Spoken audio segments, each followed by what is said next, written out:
4ನೇ ಭಾಗಕ್ಕೆ ಸ್ವಾಗತ. ದಯವಿಟ್ಟು ಕ್ಲೈಮ್ಯಾಕ್ಸ್ಗೆ ಹತ್ತಿರವಿದೆ, ಸ್ಕಿಪ್ ಮಾಡದೆ ನೋಡಿ.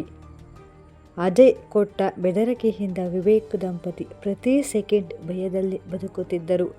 ಆದರೆ ಇವತ್ತು ಅಜಯ್ ತನ್ನ ಕ್ರೂರತ್ವದ ಪರಮಾವಧಿಯನ್ನು ತೋರಿಸಲಿದ್ದಾನೆ. ವಿವೇಕ್ ಪ್ರಾಣದ ಹೆಂಡತಿ ಕಾವ್ಯ ಈಗ ಮನೆಯಿಂದಲೇ ಕಿಡ್ನಾಪ್ ಆಗಿದ್ದಾಳೆ. ಏನಾಗಬಹುದು ಮುಂದಿನ ದೃಶ್ಯದಲ್ಲಿ ನೋಡಿ. ಬನ್ನಿ ಶುರು ಮಾಡೋಣ. ಅಜಯ್ ಕೊಟ್ಟ ಬೆದರಿಕೆಯ ನಂತರ ವಿವೇಕ್ ಮತ್ತು ಕಾವ್ಯ ನಿತ್ಯವೂ ನರಕಯಾತನೆ ಅನುಭವಿಸುತ್ತಿದ್ದರು. ಮನೆಗೆ 10 ಪ್ರೈವೇಟ್ ಬಾಡಿಗಾರ್ಡ್ಸ್ ಹಾಕಿದ್ದರೂ ವಿವೇಕ್ನ ಮನಸ್ಸಿಗೆ ನೆಮ್ಮದಿ ಇರಲಿಲ್ಲ. ಆಫೀಸ್ಗೆ ಹೋದರೂ ಹೆಂಡತಿಯ ಯೋಚನೆಯೇ ಕಾಡುತ್ತಿತ್ತು. ಕೆಲಸದಲ್ಲಿ ಗಮನವಿರಲಿಲ್ಲ.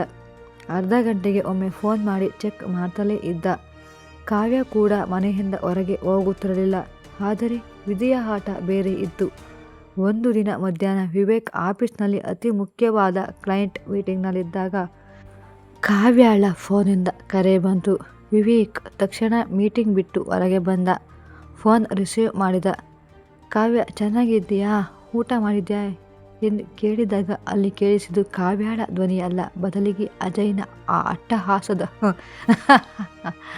ನಗು.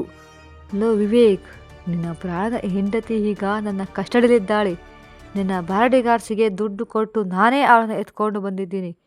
ಇವತ್ತು ಸಂಜೆ 6 ಗಂಟೆಯೊಳಗೆ ನಿನ್ನ ಕಂಪ್ನಿಯ ಸಂಪೂರ್ಣ ಷೇರುಗಳನ್ನು ನನ್ನ ಹೆಸರಿಗೆ ಟ್ರಾನ್ಸ್ಫರ್ ಮಾಡಿರಬೇಕು. ಆಸ್ತಿ ಪತ್ರಗಳನ್ನು ರೆಡಿ ಮಾಡ್ಕೊ. ಇಲ್ಲದಿದ್ದರೆ ನಿನ್ನ ಕಾವಳನ್ನು ನೀನು ಜೀವಂತವಾಗಿ ನೋಡಲ್ಲ. ಅವಳ ಹೆಣ ನಿನ್ನ ಮನೆ ಬಾಗಿಲಿಗೆ ಬರುತ್ತೆ.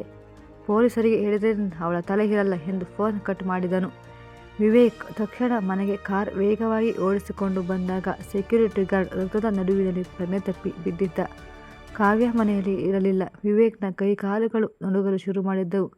ಪೊಲೀಸರಿಗೆ ವಿಷಯ ತಿಳಿಸಿದರೆ ಕಾವ್ಯವನ್ನು ತಕ್ಷಣ ಕೊಂದು ಬಿಡ್ತೀನಿ ಎಂದು ಅಜಯ್ ಮೆಸೇಜ್ ಮಾಡಿ ಫೋಟೋ ಕಳುಹಿಸಿದ್ದರಿಂದ ಹೆದರಿ ಅವನೇ ಅಜಯ್ ಹೇಳಿದ ನಗರದ ಹೊರವಲಯದ ಪಾಳು ಬಿದ್ದ ಯಾರು ಬಾರದ ಫ್ಯಾಕ್ಟರಿಯೊಳಗೆ ಒಂಟಿಯಾಗಿ ಹೋದನು.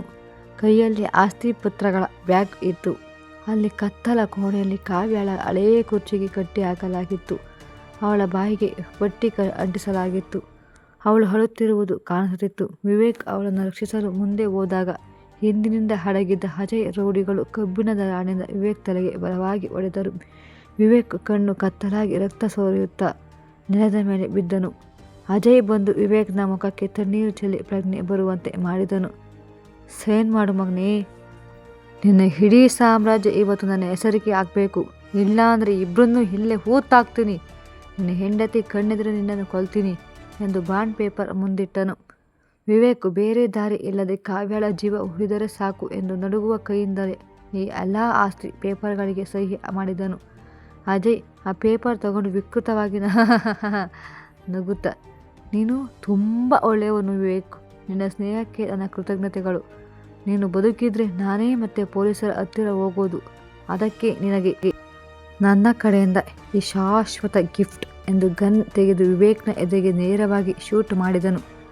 ಡಮಾರ್ ಎಂದು ಭೀಕರ ಸೌಂಡ್ ಆಯಿತು. ಕಾವ್ಯ ಕಣ್ಣೀರು ಹಾಕುತ್ತಾ ಕುರ್ಚಿಯಲ್ಲಿ ಜೋರಾಗಿ ಒದ್ದಾಡುತ್ತಾ ಕಿರುಚಿದಳು. ವಿವೇಕ್ ರಕ್ತದ ನಡುವಿನಲ್ಲಿ ಕಣ್ಣು ಮುಚ್ಚಿ ಕೆಳಗೆ ಬಿದ್ದನು. ಅಜಯ್ ಮತ್ತು ಅವನ ರೌಡಿಗಳು ಕಾವ್ಯಳನ್ನು ಅಲ್ಲೇ ಬಿಟ್ಟು ಕಾಗದ ಪತ್ರಗಳೊಂದಿಗೆ ಅಲ್ಲಿಂದ ಓಡಿ ಹೋದರು. ಕತ್ತಲಲ್ಲಿ ಕಾವ್ಯ ಒಬ್ಬಳೇ ಅಳುತ್ತಾ ಕುಳಿತಿದ್ದಳು. ಅಜಯ್ ನೇರವಾಗಿ ವಿವೇಕ್ನ ಎದೆಗೆ ಶೂಟ್ ಮಾಡಿದ. ವಿವೇಕ್ ರಕ್ತದ ನಡುವಿನಲ್ಲಿ ಕೆಳಗೆ ಬಿದ್ದನು.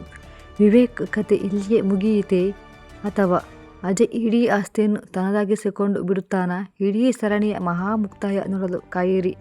ಭಾಗ 5 ಮಹಾಮುಕ್ತಾಯ ಶೀಘ್ರದಲ್ಲಿ ಬರಲಿದೆ. ಸಬ್ಸ್ಕ್ರೈಬ್ ಆಗೋದನ್ನು ಮರೆಯಬೇಡಿ. ದಯವಿಟ್ಟು ಪಕ್ಕದಲ್ಲಿರುವ ಬೆಲ್ಲೈಕನ್ ಒತ್ತಿ. ಧನ್ಯವಾದಗಳು. ಕತೆ ಇನ್ನು ಮುಂದುವರಿಯುತ್ತದೆ. ನಾಳಿನ ಸಂಚಿಕೆಯಲ್ಲಿ ಕ್ಲೈಮ್ಯಾಕ್ಸ್.